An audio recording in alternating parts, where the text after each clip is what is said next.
Ohayo minasai konnichiwa. Bonjour tout le monde, accrochez vos ceintures. Ici, nous sommes sur la planète Manga.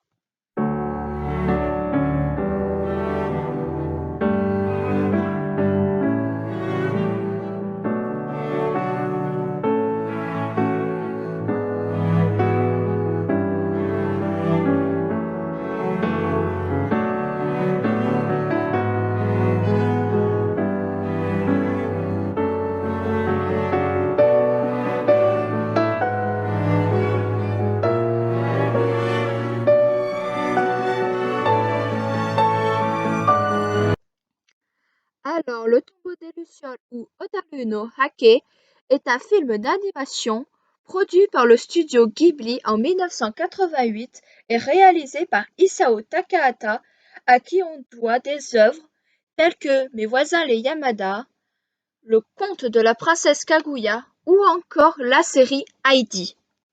Il est basé sur le roman de Nosaka Akiyuki, écrit en 1967 et qui l'a basé sur une histoire vraie.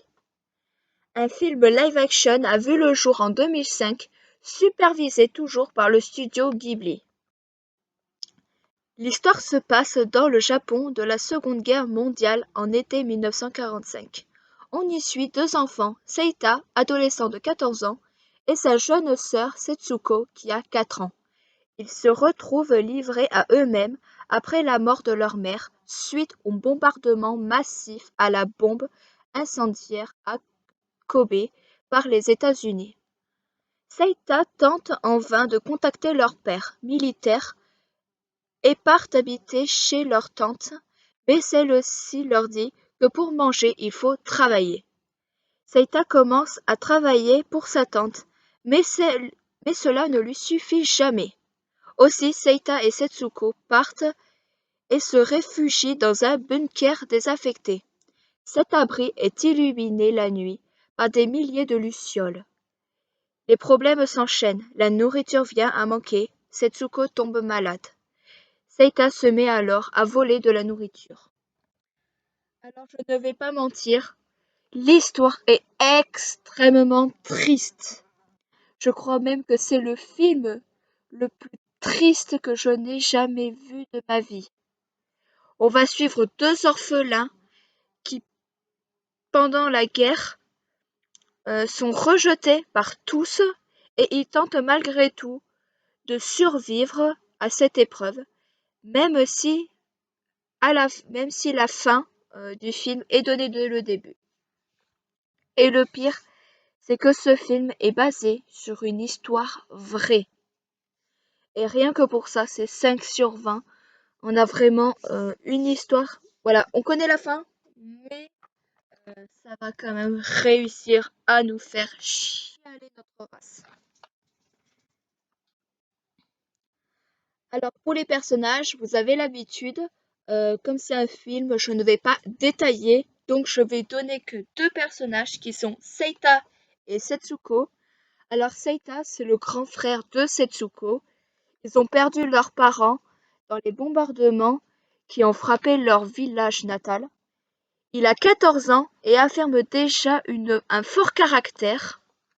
En ces temps de guerre, il apprend à ne compter que sur lui-même pour assurer sa survie et surtout celle de sa petite sœur, la seule personne qui compte désormais à ses yeux.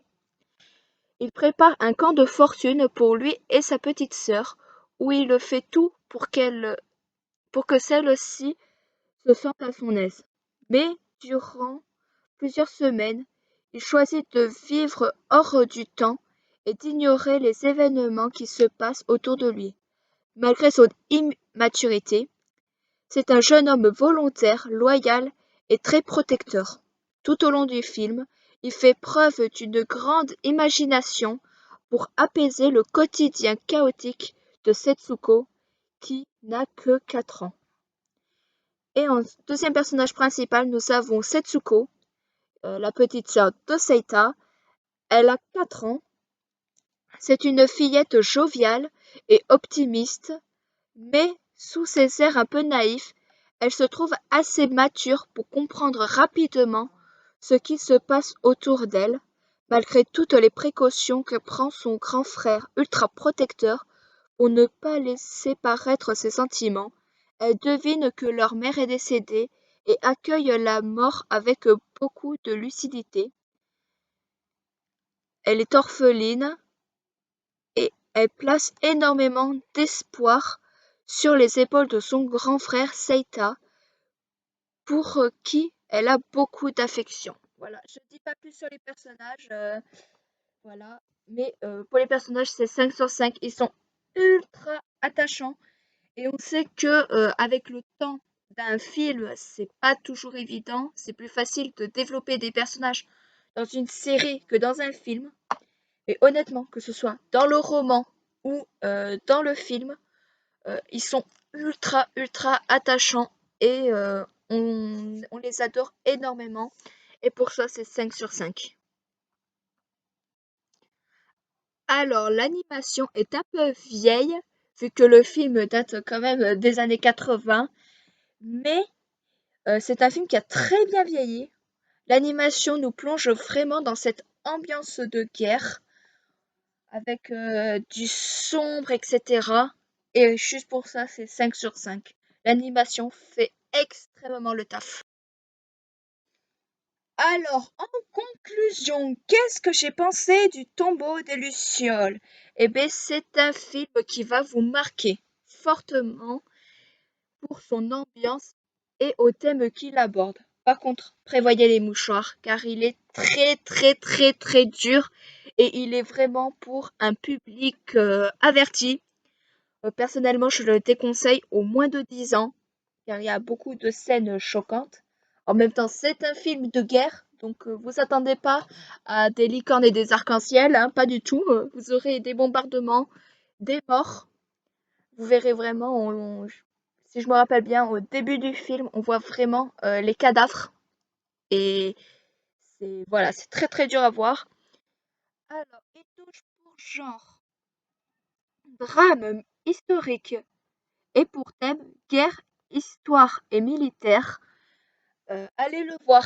Voilà, même si il est très dur, très triste, etc. Ça vous donne un peu une idée de ce qu'est la guerre pour de vrai. Que c'est pas, voilà, que rien n'est rose, que tout est sombre. Et voilà, moi pour la note finale, vite fait, je vous donne 20 sur 20. Voilà, je lui donne 20 sur 20. C'est un film extrêmement, pas, j'allais dire beau et magnifique, mais non, c'est plus dur et choquant, mais c'est dur à dire pourquoi il est bien. Voilà, il est dur, oui, à voir, mais il faut aller le voir, franchement. Ça vous changera vraiment les visions de la guerre, voilà.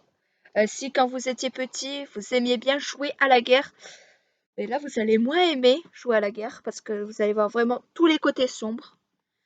Voilà, moi je vous dis à la prochaine, c'était Kouléa de Planète Manga, Jana!